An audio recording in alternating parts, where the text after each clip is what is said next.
I'm Pat Doris. Welcome to The Story. Tonight, we're revisiting something that is a very hot topic in our region and growing hotter all the time. It's tolling. It's coming to Oregon big time. That is, unless something puts a stop to it. And there have been several developments on tolling that you need to know about. And that makes tolling our big story tonight.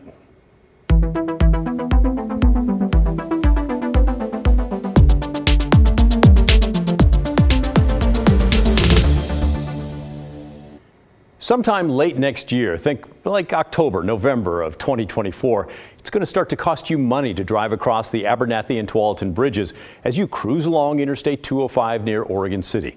Now, we're going to get into how much it's going to cost in just a minute. But first, let's take a look at a bill in the Oregon legislature that would put a stop to the tolling. Stop it in its tracks. Senate Bill 933 would force the Oregon Department of Transportation to hit the brakes. It's sponsored by Senator Mark Meek and several others. Meek is a Democrat from the Gladstone area. The bold words there on the page that we've highlighted spell it out. The Transportation Commission cannot assess a toll on Interstate 205 or I-5. It does allow for tolling on the new I-5 bridge across the Columbia, by the way. One of the people who are helping promote the bill is former State Senator Rick Metzger. He served in the legislature from 1999 until 2011 and is now a lobbyist representing the trucking industry. He argues the current tolling plan does not make sense. One of the goals of congestion pricing, which is to move people, encourage them to take transit rather than their automobile to their different services. Where ODOT is starting in the South Metro area, tolling multiple places on the Abernathy and the Tualatin Bridge areas, South 205, between Gladstone and Tualatin. There is no transit service. There is no TriMet. There is no passenger bus service. And so the tolls, to use that as an argument, is really misplaced until such time that those other options for drivers to get out of their cars, but they would have no option other than diverting onto local neighborhoods. Metzger headed the Transportation Committee in the state Senate for 8 years, so he's not new to this. He says a better idea is to create express lanes with tolls to allow people who want to pay to go faster without forcing everyone to pay the tolls. ODOT says they need the tolls on the bridges to pay for the construction that's underway there. Metzger argues, they could find that in other parts of their budget. ODOT also says they need tolling to pay for the gas tax money that they're losing from all you people who have electric vehicles and more efficient cars and trucks. Metzger says a better answer to that is to tax drivers for every mile they drive. So that's one thing that's going on with tolling. Here's another. A group of citizens are gathering signatures to force a statewide vote on tolling. The group is called Vote Before Tolls. So there are two efforts now underway to stop the tolling in its tracks. But in the meantime, the process is rolling right along. This is an ODOT graphic that shows you, though, with the squiggly lines there, where the tolls would be set up on the Abernathy and Tualatin bridges. In order to actually put the tolls there in place, ODOT had to create something called an environmental impact assessment. This is the cover page. It's a massive study. It's 192 pages plus several appendixes. It's clear this was a monumental effort, and it's impressive how much detail is in here. I mean, clearly a lot of people worked for a long time and very hard on this. It is impressive. One thing I looked for and found what it might cost you to cross the Abernathy and Tualatin bridges at different times of the day. ODOT assumes that during the peak hours, which are 6 a.m. to 9 a.m. and 3 p.m. to 7 p.m., it would cost between $1.65 and $2.20 to cross each bridge. The rate difference is dependent on each day. There's also something called shoulder peak hours. That's from 5 to 6 a.m., 9 to 10 a.m., 1 to 3 p.m., and 7 to 8 p.m. During that time, it would cost $1 to cross each bridge. Off-peak hours would run from 11 p.m. to 5 a.m., and it would cost 55 cents to cross each bridge, 10 a.m. to 1 p.m., and also 8 p.m. to 11 p.m. During those time blocks, it would cost 65 cents to cross each bridge. Let's think about the worst-case scenario here. If you need to cross both bridges to go to work and both bridges to come home from work in rush hour, it would be as much as $8.80 per day. Times 5 days, that'd be $44 a week. Times 4 weeks, that'd be $176 per month. And times 11 months, because, you got to take one off for vacation, that would cost you $1,936 per year. That sort of adds up, huh? Well, you need to know two things about that. First, those are the assumed fees that ODOT is using. They could be changed a bit, and the Oregon Transportation Commission will have the final say on what they actually are, if that bill I mentioned doesn't block them earlier, that is. Secondly, this is the environmental assessment. ODOT estimates the average household would spend more like $575 a year on tolls on those two bridges. And since I know you're wondering, ODOT also expects the tolling on the bridges would generate a total of about $132 million a year. Now, here's another interesting thing I found in the study. ODOT's identified more than 45 intersections that could be impacted by drivers bailing out to avoid the tolls. If you live in this area, you may want to go in and see what this shows. They have various projections for where traffic will get bad, and sometimes that includes what traffic would look like if they didn't do anything and didn't build anything new on the bridges. We'll post a link to that big ODOT report with our story at kgw.com. And you should check it out if you have time. I found it fascinating. Now, while all this is going on, ODOT has three major committees still meeting to talk about the many aspects of tolling. Earlier this week, something called the Regional Toll Advisory Committee met. They met online, which sort of made them look like a turbocharged version of the Brady Bunch. But this is serious stuff. The group is supposed to be deciding how the money from all that tolling is split up. The tensions seem to be running quite high, which is why I'm going to show you the following clip. During that meeting this week, a county commissioner from Clackamas asked an ODOT person if tolling money could be used for maintenance on buses and trains because he'd been told that the money could only be used to buy buses or trains and not for maintenance. And that's when the fireworks erupted. And Metro's president, Lynn Peterson, cut off the ODOT speaker, who was the chief economist for ODOT. Ready to see that? Here we go. It might be able to fund capital, but it will not fund operations and maintenance, which is our Achilles heel in our transit system. Is that correct? Commissioner, I think that we have to be careful when we talk about transit in terms of like light rail versus like buses, right? Light rail is clearly not part of the roadway, and so that I think case law has talked about that. But I'm going to ask you to stop. Are you an attorney? I am not an attorney, so there you go. Then I would ask you to be very careful because you are not actually within the understanding of the entire region on how gas tax vehicle registration money can be used. So let's proceed carefully. You just waded into something that I'm not sure that is accurate at all. So I'm sorry I had to cut you off, but this is really important. And just going into different modes of transit and saying what is and what is not, you are wading into something that you may not know enough about. Duly noted.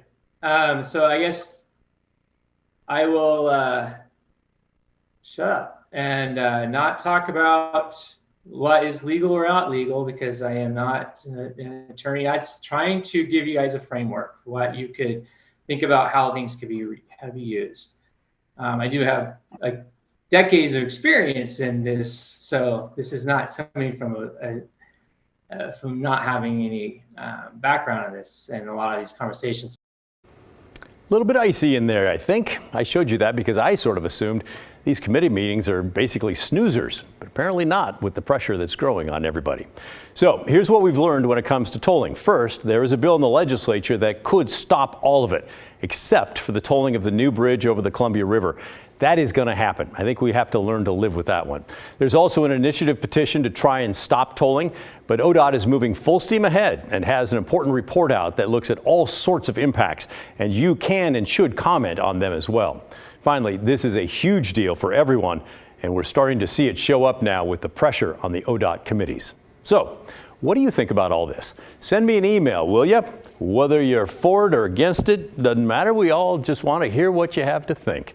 Our email address is thestory@kgw.com or call and leave a voicemail. Our phone number is 503-226-5090.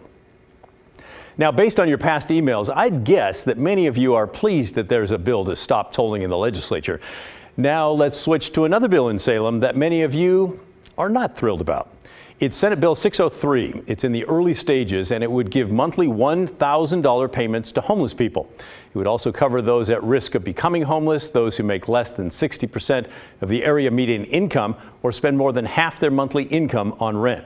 And it would give them that money each month for 2 years. Now, when the bill was originally filed, it said the money would have to be used for rent, emergency expenses, food, child care, or other goods or services of the participants' choosing. And that original bill only called for 1 year of payments. By the way, it also wanted $500 million for the program. It was made clear, I think, that that was way too much money. An amendment was filed then calling for 2 years of monthly payments and only $25 million for this program.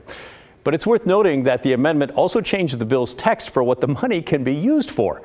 Now it reads this: the key point, use it for whatever you want. But not every homeless person would qualify.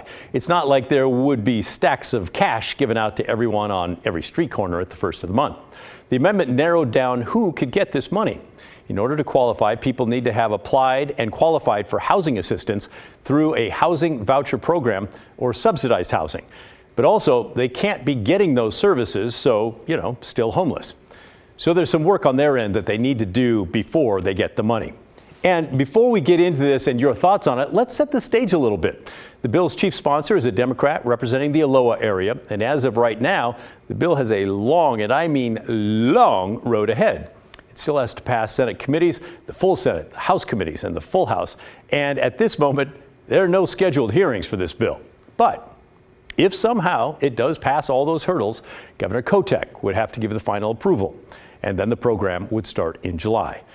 But here's the thing, the entire program would work off that $25 million, and Portland State would get some of that money to study whether it helps the people who are eligible. They'll also look at whether the program should be expanded and made long-term. And enrollment in the program would stop once that $25 million runs out. So it's not a constant stream of taxpayer dollars for eternity, just a one-time wallop of $25 million bucks. Now, let's hear what you think about this. This first comment, by the way, is a bit longer than we usually do. It comes from a man who said that he was homeless for 9 years. I thought he provided good context that you should hear. We also cut out a little bit in the middle that was a tad off topic. Here you go. Hi, my name is James. I was homeless for 9 years. I'm going to be honest with you. Giving $1,000 to the people on the street would be hard. For one reason is you don't know who really needs the money and you don't know what the money is going to. But most of it was the first $200 of that money went on drugs. And I'm talking hardcore drugs like heroin, cocaine, fentanyl, whatever. And Portland, I hate to say, if you do give them $1,000 a month, more crimes, more people getting hurt will happen.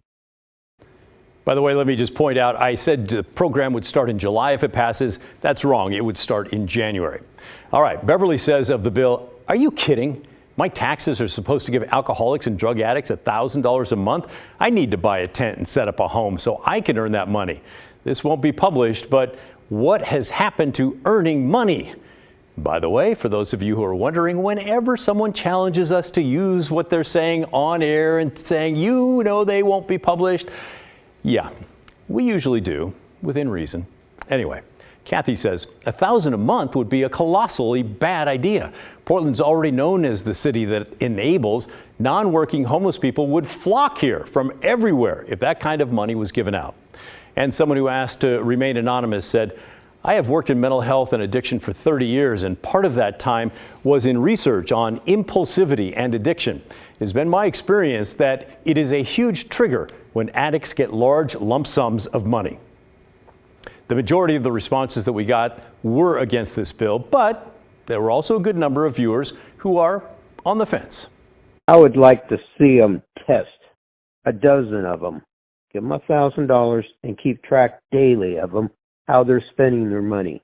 At the end of the month, what did they achieve? I'm against giving it out, but if this proves otherwise, then maybe it'd be a good idea. I was really intrigued by your story about giving $1,000 a month to homeless people. And I admit I kind of laughed at it at first, but if it would help them actually get into a home, I'm all for that. But as a former addict myself, there needs to be some oversight on the fund dispersal. And yes, despite what most of you think about the proposal, a few of you actually hope that it does pass. Marshall says this is a promising idea that deserves to be thoughtfully implemented with careful follow-up and evaluation. Lolly chimed in, "I was homeless for 7 years. Most homeless people I knew changed when we were housed in a hotel and then given the chance to get an apartment. So yes, this would work." I think the proposed bills is called for now. We need to get these people off the street, and that's the only way that's going to happen is if somebody helps them, and it has to be us. So, as you saw and heard, there are lots of opinions on this. We'll keep an eye on this bill as it either moves forward or fizzles out. Up next on the story, the latest data from the CDC shows more than 500 people in the U.S. died from tuberculosis in 2019, and several thousand cases are identified every year. Now, a Washington woman could be arrested this week because she's been refusing treatment for TB for over a year. Why the health department urged a judge to take this dramatic step when the story returns.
Do you have a Roku or Amazon Fire? If you do, you can watch today's show plus previous shows and segments anytime on our streaming service.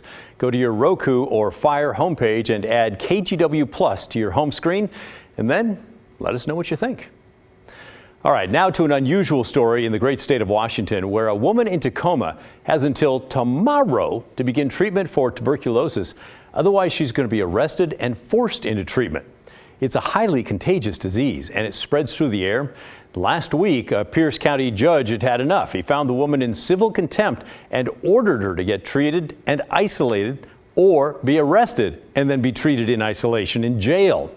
The county's health department determined she could still have TB, and they say they've been trying to treat her for over a year. They say an arrest warrant is not an option they take lightly. Lionel Donovan from our sister station in Seattle explains. Court documents show that the woman in question has been ordered by the Pierce County Court to self-isolate and seek treatment for tuberculosis since January of 2022. However, the documents say the woman is still infected with the disease and hasn't gone through the necessary steps to clear the infection. According to the CDC, the bacteria that causes tuberculosis can spread through the air from one person to another. When someone breathes in the bacteria, it can settle in the lungs and begin to grow. From there, it can move through the blood to other parts of the body. Nigel Turner, Division Director of the county's health department, says Pierce County sees about 20 cases of active tuberculosis a year. We used to see a lot more tuberculosis. This was something that was one of the primary causes of death in the United States. But thanks to improvements in sanitation, the development of antibiotics, and the public health work that we do every day to investigate and connect people with care and get them treated, means that it's much rarer now. But the health department remains vigilant. This is the third time the agency has requested a court order to isolate someone with tuberculosis in the past 20 years. Turner says the potential spread of tuberculosis in the community can't be ignored, but neither can the woman's civil liberties. The risk is there, and so we need to constantly balance, the risk to the public with the person's civil liberties, which of course detention would be a big infringement upon. So I think it's important that we balance those things and make sure we make sensible decisions in controlling TB in the community. Wow, that's a tough one, huh? What do you think about that one? I think the rights of the group a little bit more than the rights of the individual there. I think she needs to get that taken care of. Just my opinion. All right, coming up next on the story, one of the President Biden's initiatives to fight climate change could be coming to Oregon in the next decade. Key players in offshore wind business gathered in Portland this week to talk about the future of giant turbines near the Oregon coast, where they're looking to build them and how long the process would take when the story returns.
The Biden administration is aggressively pushing to expand offshore wind power in an effort to fight climate change.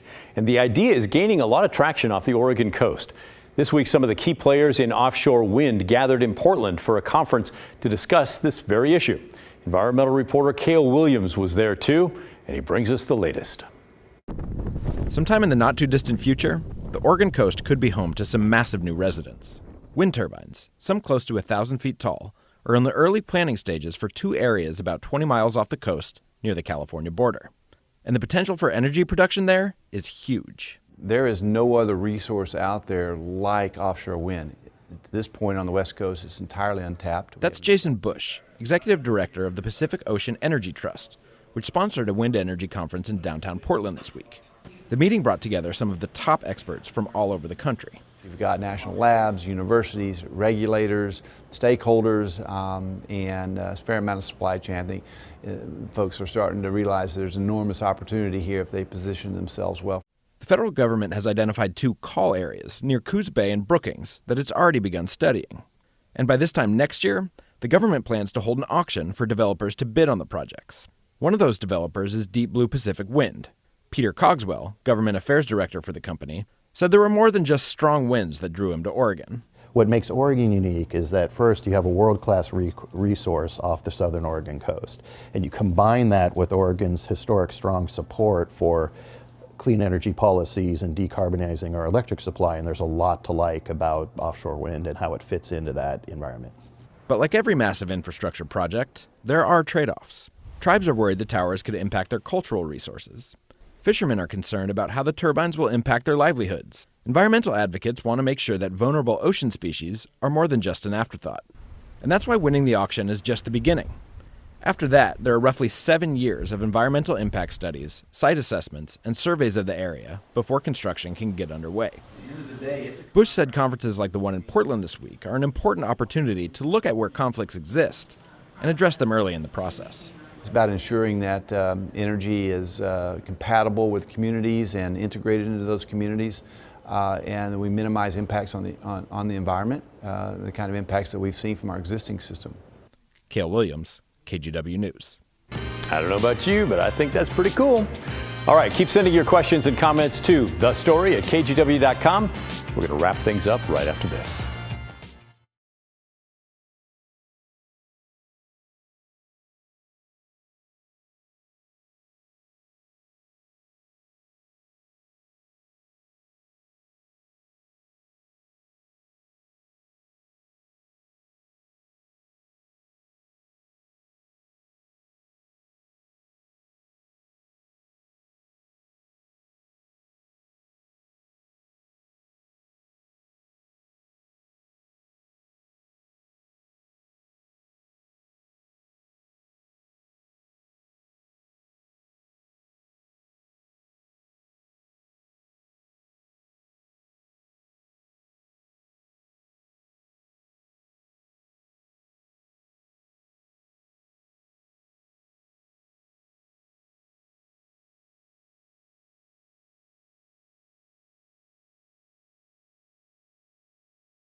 The KGW Great Food Drive is underway. Our goal is to provide 1.2 million meals this year.